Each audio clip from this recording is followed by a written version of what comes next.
Hello, what's up guys? Welcome back to another episode. So, this is a follow-up episode do sa in-upload ko sa YouTube channel ko na backing track na 214. So, yung 214 na backing track na yan, ginagamit ko yun sa mga gigs na tinutugtugan ko. And then, huli ko na nagamit yun, 2023 pa. Nagamit ko yun. Tapos medyo busy kasi yung mga kasama ko noon may kanya-kanya kami ginagawa. And then sa 214 na in-upload ko na backing track, ang ginamit ko dun kasi E-flat na tuning. So half step down. Just in case, diba, kung gusto nyo gamitin, naka half step down tayo na tuning. And then yung intro nun, E minor, E, C, and D. So, ganito siya 2 times.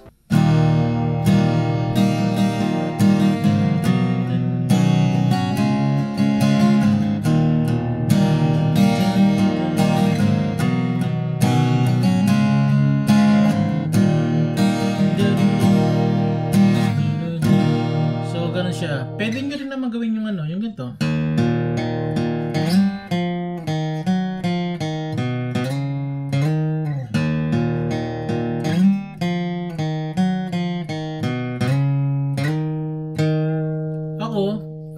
In my case, kasi okay naman yung backing track, ganun ang ginagawa ko. Pero since na gusto ko ituro sa inyo yung chords, so yung chords niya E, C, and D.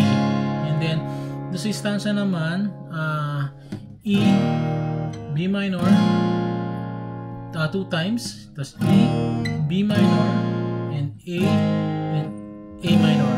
Yan. So 2 times yung E saka B minor, 2 times yun, and then pasok yung A and A minor 2 times natin ulitin yung cycle na yon. And then papasok na yung chorus. So ang chords ng chorus ay E, tapos may ganun ako so ang chords natin nila doon G/F sharp. So G, tapos papasok sa E, tapos B,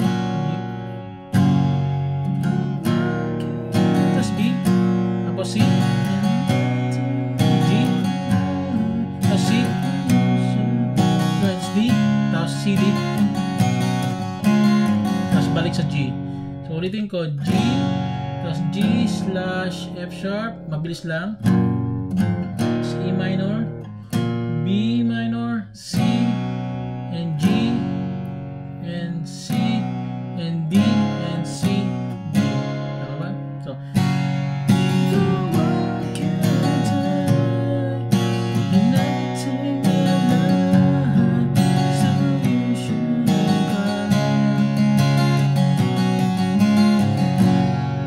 yun lang yung kailangan natin na chords. Kasi ang alam ko yung iba yung ginagamit na chords ata, I'm not sure, pero gusto ko lang din i-share sa inyo yung paano ko siya tugtugin, just in case na gusto nyo gamitin yung backing track.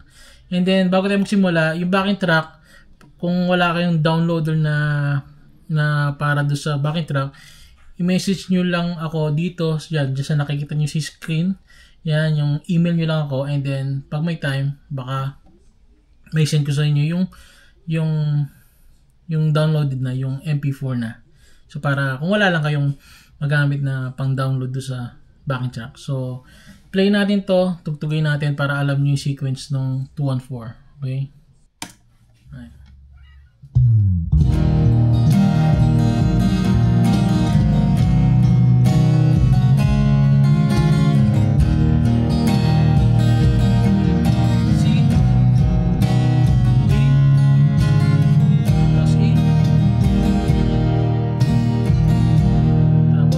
Stanza E, D minor,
stanza.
ganun ko tinutugtog yung backing track ko na 214. Yan. So, hopefully nakatulong sa inyo itong ginawa kong video. And if you like this video, please don't forget na i-like and share and subscribe. And comment down below, guys. Say thanks, diba? Kung wala talaga pang download, pwede nyo akong email dito sa nakikita nyo sa screen. And pag may time ako, baka isend ko sa inyo yung raw file ng 214. So, see you on the next vlog.